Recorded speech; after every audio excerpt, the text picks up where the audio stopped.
یہ ویڈیو دیکھنے سے پہلے ویڈیو کو لائک کریں، دعا ٹی وی چینل کو سبسکرائب کریں اور بیل آئیکن پہ کلک کریں۔ شکریہ۔ تو وَيُزَكِّيهِمْ، تو تزکیہ نفس یہ نبی کریم صلی اللہ علیہ وسلم کا دوسرا وظیفہ، اور اس وظیفے کی پہلی منزل توبہ ہے۔ انسان سب سے پہلے توبہ کرتا ہے۔ جیسے دنیا کے معاملات کے اندر، جیسے میں نے عرض کیا کہ نفع کی چیزیں اور نقصان کی چیزیں دیکھتا ہے، اگر اس کو تجارت میں نفع ہوتا ہے تو نفع کے اسباب پر غور کرتا ہے، یار تجارت میں نفع کیوں ہو رہا ہے؟ وہ اصل میں نفع اس لیے ہو رہا ہے کہ میں نے ایڈورٹائزمنٹ اچھی کی تھی، میں نے ٹیلی ویژن پہ ایڈورٹائزمنٹ کی، میں نے فلاں جگہ ایڈورٹائزمنٹ کی، میں نے ایڈورٹائزر کافی پھیلا دیے، اس ایڈورٹائز کی وجہ سے میری جب وہ ڈیمانڈ میرے پروڈکٹ کی بڑھ گئی، اور ڈیمانڈ جب بڑھتی ہے تو ظاہر ہے کہ پروفٹ بڑھ جاتا ہے، کیونکہ سپلائی ہوتی ہے مال، پروفٹ بڑھتا ہے۔ اب نتیجہ کیا ہوتا ہے؟ آپ ان اسباب کو اور زیادہ بوم کرتے ہیں اور اس کو وہاں خرچ کرتے ہیں، انویسٹ کرتے ہیں، ہاں یار ایڈورٹائزمنٹ ذرا اور کرو، کیونکہ آپ نے اسباب نفع دیکھ لیے ہیں۔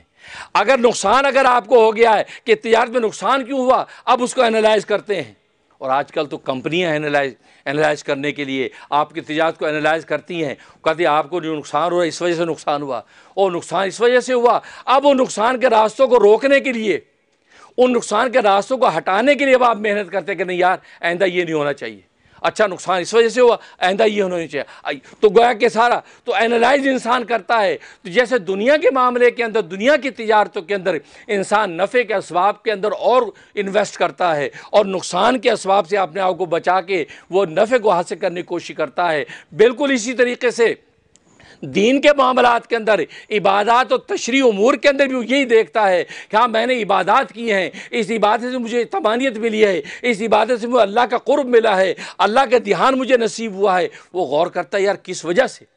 کہتے ہیں یار میں نوافل پڑھ رہا ہوں، اس وجہ سے اللہ نے اپنا خاص قرب دے دیا، میں نے ذکر اتنا لا الہ کی ضربیں لگائی ہیں، اللہ کا مجھے قرب ملا ہے۔ تو کیا کرتا ہے بندہ؟ ان چیزوں میں اور زیادہ انویسٹ کرتا اور محنت کرتا ہے۔ 100 دفعہ لا الہ کی ضرب لگائی تھی، اب میں 1000 دفعہ لا الہ کی ضرب لگاؤں۔ میں 10 نفلیں پڑھ کے سوتا تھا، اب 20 نفلیں پڑھ کے سوؤں گا، اس لیے کہ ان کی وجہ سے مجھے اللہ کا قرب نصیب ہو رہا ہے۔ تو دیکھو دینی منافع یہ جو اسباب تھے اس میں انویسٹ کر رہا ہے۔ جہاں نقصان دیکھتا ہے کہ یار یہ میری یہ کیفیت خراب کیوں ہو گئی، یہ اللہ سے دوری کو محسوس ہو رہی ہے، اللہ والوں سے وحشت کیوں ہو رہی ہے، اوہ مجھ سے یہ گناہ ہو گیا، مجھ سے یہ گناہ ہو گیا، مجھ سے یہ گناہ ہو گیا، لہذا اپنے آپ کو گناہ سے بچاتا ہے۔ نہیں یار آئندہ میں غیبت نہیں کروں گا، آئندہ یار کسی کا دل نہیں دکھاؤں گا، آئندہ یار میں چوری نہیں کروں گا، آئندہ یار میں لقمہ حرام نہیں کھاؤں گا۔ تو گویا کہ گناہ سے اپنے آپ کو بچاتا ہے۔ جیسے دنیا کی تجارتوں میں نفع کے اسباب کے اندر مزید انویسٹ کرتا ہے اور نقصان سے اپنے آپ کو بچاتا ہے، بالکل اسی طریقے سے دین اور عبادت کے اندر بھی یہ نفع یعنی اللہ تبارک و تعالیٰ کے قرب کے اسباب میں انویسٹ کرتا ہے، مزید محنت کرتا ہے، اور گناہ اور معاصی سے اپنے آپ کو دور کرتا ہے۔ اور گناہ اور معاصی سے دور کرنے کا نام توبہ ہے۔ توبہ کہتے ہیں گناہ اور معاصی سے دور ہو جانا۔ جیسے دنیا کی تجارتوں میں انسان نقصان کے راستوں سے اپنے آپ کو دور کرتا ہے، بالکل اسی طریقے سے یہ دین کے معاملے اور عبادات کے معاملے میں بھی یہ گناہ کے راستے سے اپنے آپ کو بچا کے اللہ تبارک و تعالیٰ کی طرف رجوع کرتا ہے۔ کیونکہ توبہ کا معنی رجوع کرنا، لوٹنا، تو بندہ گناہ سے ہٹ کے اللہ کی طرف لوٹتا ہے۔ تو دیکھو سب سے پہلی سیڑھی توبہ ہے کہ تزکیے سے پہلے توبہ، انسان توبہ کرے کہ کیا کیا گناہ مجھ سے ہو رہے ہیں، کیا کیا عبادات میں کوتاہیاں۔ توبہ جب توبہ پہ قدم رکھتا ہے، اور توبہ اللہ تبارک و تعالیٰ کو اتنی پسند ہے، اتنی پسند ہے کہ اللہ تبارک و تعالیٰ نامہ اعمال میں اس کے لکھ دیتے ہیں کہ اس نے کوئی گناہ کیا ہی نہیں۔ حدیث میں آتا ہے التائب من الذنب کمن لا ذنب لہ، کہ توبہ کرنے والا گناہ سے یہ اللہ کے ایسا ہو جاتا ہے جیسے اس نے کوئی گناہ کیا ہی نہیں۔ اللہ تبارک و تعالیٰ نامہ اعمال سے گناہوں کو مٹا دیتے ہیں، نہ صرف مٹا دیتے ہیں بلکہ وہ جو خالی ورقے مٹے ہوئے تھے اس پر نیکیاں لکھ دیتے ہیں۔ سوال یہ ہو کہ نیکیوں کیوں لکھ دیتے ہیں؟ نیکیاں اس لیے لکھ دیتے ہیں کہ تاکہ کل روز قیامت میں جب ملائکہ اس نامہ اعمال کو کھولیں گے تو ان کو سارے صفحے بھرے ہوئے نظر آئیں، کوئی خالی صفحے نظر نہ آئیں۔ اگر خالی صفحے ہوں گے تو ملائکہ کے دل میں یہ بات آئے گی یار لگتا ہے یہ گناہ تھے جو اللہ نے مٹائے ہیں، یہاں گناہ تھے جو اللہ نے مٹائے ہیں، یہاں گناہ تھے جو اللہ نے مٹائے ہیں، اور اللہ نے اپنی رحمت سے بخش دیا، لگتا بندہ تھا پاپی۔ لیکن اللہ تبارک و تعالیٰ ستار ہے، بندے پر ایسی ستاری رکھنا چاہتا ہے، کل روز قیامت میں فرشتوں کے سامنے بھی رسوا ہونے نہیں دینا چاہتا۔ اللہ تبارک و تعالیٰ گناہوں کے مٹے صفوں پر نیکیاں لکھ دیتے ہیں۔ جب ملائکہ ان نامہ اعمال کو دیکھتے ہیں پورا نامہ اعمال نیکیوں سے بھرا ہوا ہے تو وہ کہتے ہیں زہ قسمت زہ نصیب، واقعی اللہ کا تابعدار بندہ جو آج جنت کا مستحق ہو رہا ہے۔ اللہ کی لطف و عنایت کو ہم نے سمجھا کب ہے؟ اللہ ستاری کے پردے کیسے ڈھانپتا ہے کہ اپنے فرشتوں کو بھی بے خبر رکھتا ہے. یہاں تک کہ حدیث میں آتا ہے کہ زمین کے جس ٹکڑے پر اس بندے نے گناہ کیا ہوتا ہے اللہ تبارک و تعالی زمین کے اس ٹکڑے کو گناہ بھلا دیتا ہے. آپ کو پتہ ہے وہ زمین کا ٹکڑا کل کو گواہی دے گا, ہاتھ پیر کل کو گواہی دیں گے, لیکن جب یہ توبہ کر چکا ہوتا ہے تو اللہ تبارک و تعالی جتنے بھی اسباب ہوتے ہیں ان سب کو گناہ اس کا بھلا دیتے ہیں. کل روز قیامت میں جب پہنچتے ہیں تو وہ اس گناہ ان کو یاد ہی نہیں ہوتے, لہٰذا اس کے خلاف گواہی نہیں دے سکتے. تبھی ایک حدیث میں آتا ہے کہ جس مقام پر تم سے کوئی گناہ ہو جائے کرے اسی جگہ پر نیکی بھی کر لیا کرو, نیکی بھی کر لیا کرو, اس لیے کہ وہ مقام جب کل روز قیامت میں اللہ کے سامنے تمہاری گناہ کی گواہی دے گا تو ساتھ ہی وہ یہ بھی کہے گا کہ اللہ میاں یہ اسی جگہ پر کھڑے ہو کے اسے تیرے نام کو بھی یاد کیا تھا. اس نے قرآن کی آیت بھی پڑھی تھی, اسے تین دفعہ سبحان اللہ بھی کہا تھا, اسے لا الہ کا کلمہ بھی پڑھا تھا, اسے وہاں کھڑے ہو کے صدقہ بھی دیا تھا. تو گویا کہ وہی زمین کا ٹکڑا جب اس تمہارے حق میں گواہی دے گا فرمایا کہ اللہ تبارک و تعالی اس نیکی سے گناہ کو مٹا دیں گے. کتنا آسان نسخہ ہے. اور گناہ تو ہو جاتے ہیں, گناہ تو ہو جاتے ہیں. یہ تو آدم علیہ السلام کی جب توبہ قبول ہوئی حدیث میں آتا ہے حضرت جبرائیل حضرت میکائیل مبارک دینے کے لیے آئے کہ بابا آدم مبارک ہو, آپ کی توبہ قبول ہو گئی. فرمایا کہ قبول تو ہو گئی لیکن یہ نہ ہو کہ کل روز قیامت میں اللہ کے سامنے پیش ہوں تو اللہ میاں وہاں مجھے اس کا تذکرہ کر دے کہ تو نے یہ کیا تھا, تو وہاں میں کیا جواب دوں گا.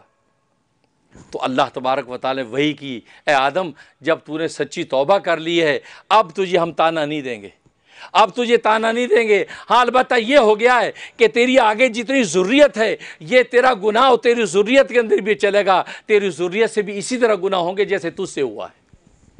لیکن ان کے گناہ ہونے کے ساتھ ساتھ توبہ بھی ساتھ ساتھ چلے گی. جیسے تو نے گناہ کر کے توبہ کر لی ہے اور ہم نے تجھے معاف کر دیا, اپنے قربتوں کے اندر بلا لیا ہے, بالکل اسی طریقے سے تیری اولادیں جو ہے وہ گناہ کر کے ساتھ ساتھ توبہ بھی کر لیں گی, ہم نے اپنے قرب خاص ان کو عطا کر دیں گے.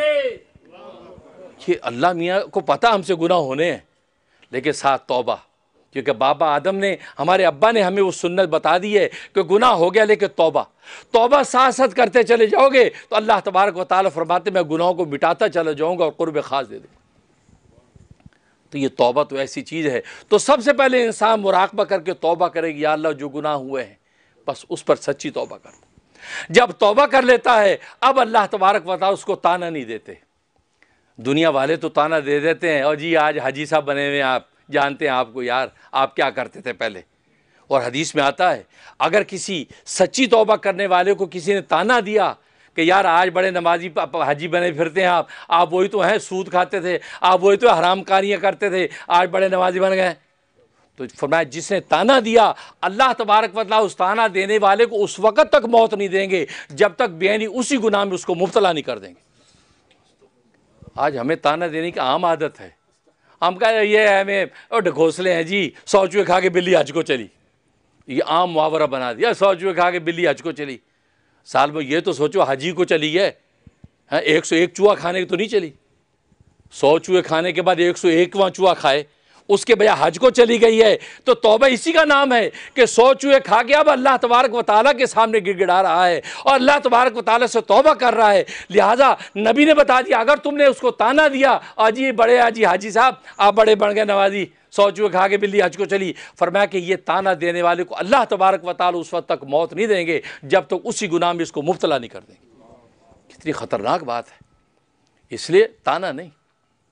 اور حدیث میں آتا ہے, پہلے بھی میں نے عرض کیا تھا, حضرت موسیٰ علیہ السلام کے زمانے میں قحط بڑھ گیا. ایسا قحط بڑھا کہ بارش نہیں ہے, مویشی مر رہے ہیں, فصلیں خشک ہیں, لوگ ہلکان ہو رہے ہیں. کہا کہ اے موسیٰ اللہ کے کلیم دعا کیجئے, بارش نہیں. کہا کہ چلو نکلو جنگل میں.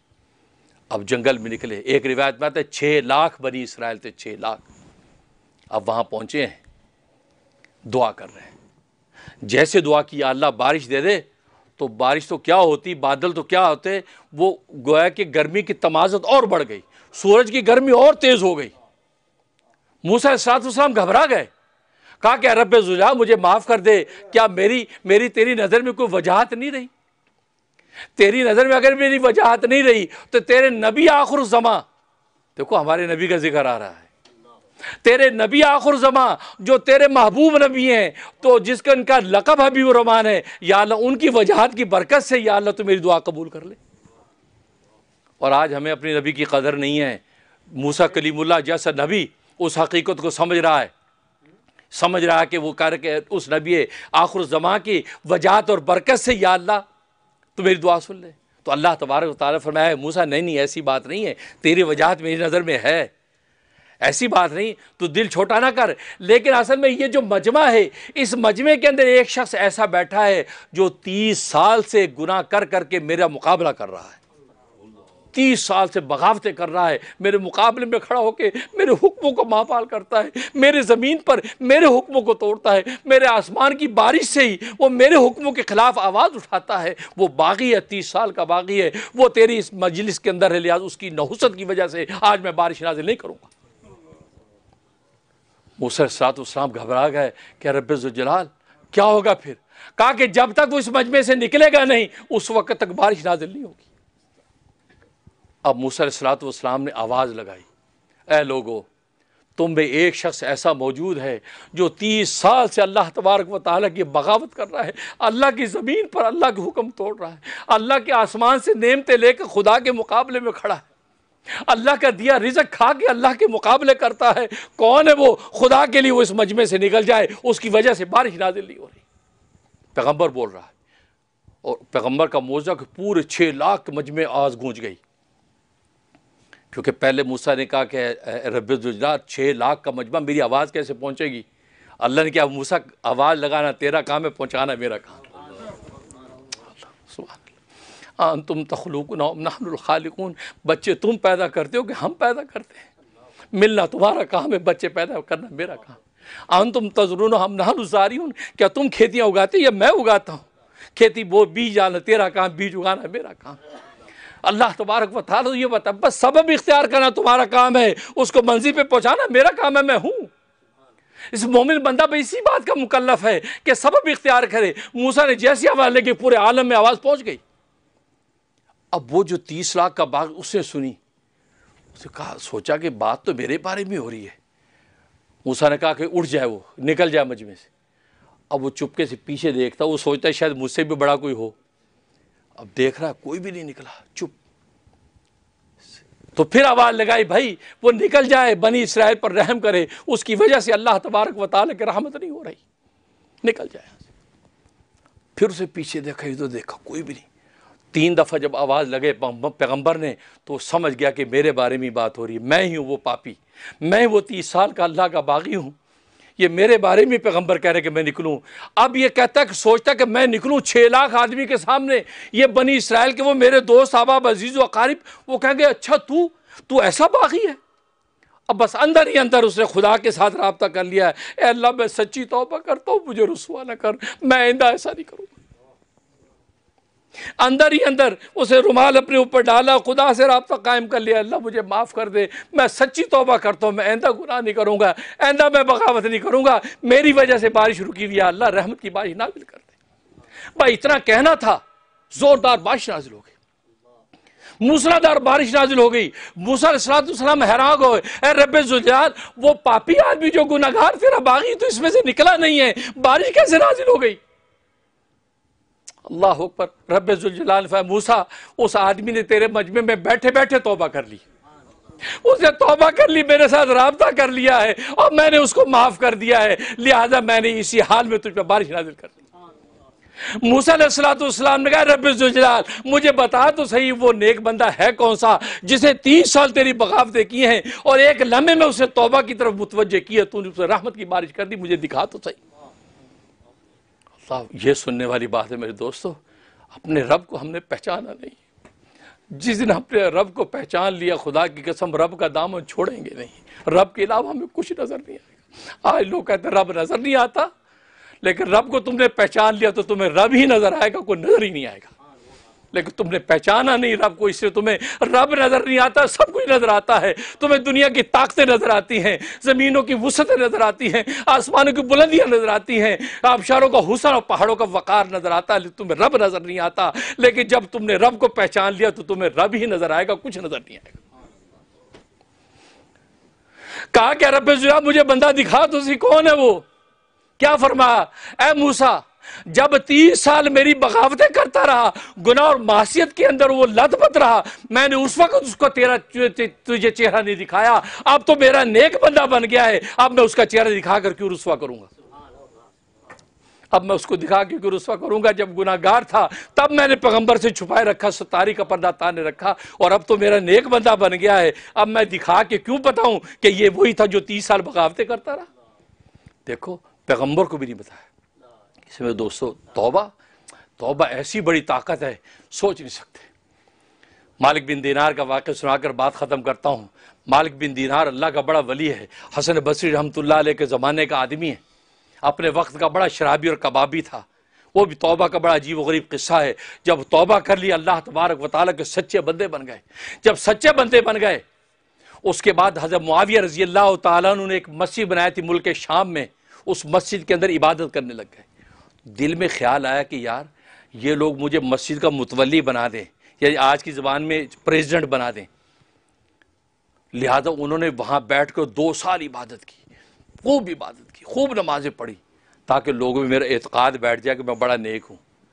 لیکن 2 سال تک کسی نے توجہ ہی نہیں کی، کسی نے پہچانا ہی نہیں، کسی نے کہا ہی نہیں کہ جی آپ کو پریزیڈنٹ بناتے ہیں.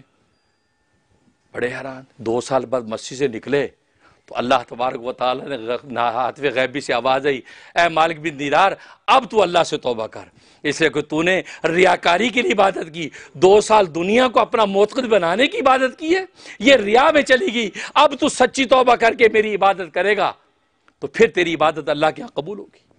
اب یہ سنا تو بڑے شرمندہ ہوئے، واپس آ گئے اور کہا کہ بس یا اللہ میں توبہ کرتا ہوں، اب میں سچی توبہ کر کے تیری عبادت خالص تیرے لیے کرتا ہوں. اب اللہ کو پانے کے لیے اللہ کی عبادت کرتا ہوں. آج اللہ کو پانے کے لیے اللہ کی عبادتیں ہم نہیں کرتے، اللہ سے بھی اللہ کے غیر کو مانگتے ہیں. بھائی بادشاہ کی آغوش میں جا کر بادشاہ کے غیر کو مانگنا کتنی بڑی محرومی کی بات ہے. تمہیں تو بادشاہ مل گیا، بادشاہ کی آغوش مل گئی، اب وہاں جا کر آپ اس کا غیر مانگے؟ نہیں، اللہ کی عبادت سے اللہ ہی کو مانگا جس نے، اس نے اللہ تبارک و تعالیٰ کو پا لیا. مالک بن دینار نے 1 رات عبادت کی، اللہ اس عبادت سے اب میں تجھے ہی پانا چاہتا ہوں، مجھے کچھ نہیں چاہیے.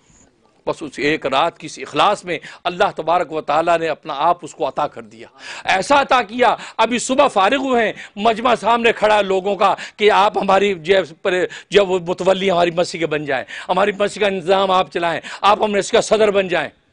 جب یہ بات کہی تو رونے لگے اور اللہ تبارک و تعالیٰ سے دعا کیا، اللہ جب تو نے اپنا آپ مجھے عطا کر دیا اور 1 رات کی عبادت سے میں نے تجھے جب پا لیا ہے، تجھے پانے کے بعد اب مجھے دنیا کی کوئی بادشاہت نہیں چاہیے، اب میں ہوں، اب میں تیری عبادت ہے. ساری زندگی اس مسجد میں اللہ کی عبادت میں گزارتی. تو جب اخلاص سے ایک سجدہ بھی کریں گے تو جب اللہ کو پا لیں گے تو پھر اللہ کے سوا کوئی نظر نہیں آئے گا، پھر خدا ہی نظر آئے گا. تو حقیقت یہ توبہ اسی کا نام ہے. سچی توبہ جب انسان کر لیتا ہے تو اللہ تبارک و تعالیٰ اپنا آپ عطا کر دیتے ہیں اور ہمارے گناہوں کو نیکیوں سے بدل دیتے ہیں. اللہ سے دعا ہے کہ اللہ تبارک و تعالیٰ توبہ کی پہلی منزل ہماری مکمل کرے، اس کے بعد وہ یقین پھر ہمارے قلوب ایسے مزکہ اور مصفہ ہو جائیں کہ اس پہ اللہ تبارک و تعالیٰ کی محبت کا چراغ جل جائے. آمین یا رب العالمین. ان کی بات پلانا صدقہ جاریہ ہے. ثواب کی نیت سے ویڈیو کو شیئر کیجیے. شکریہ.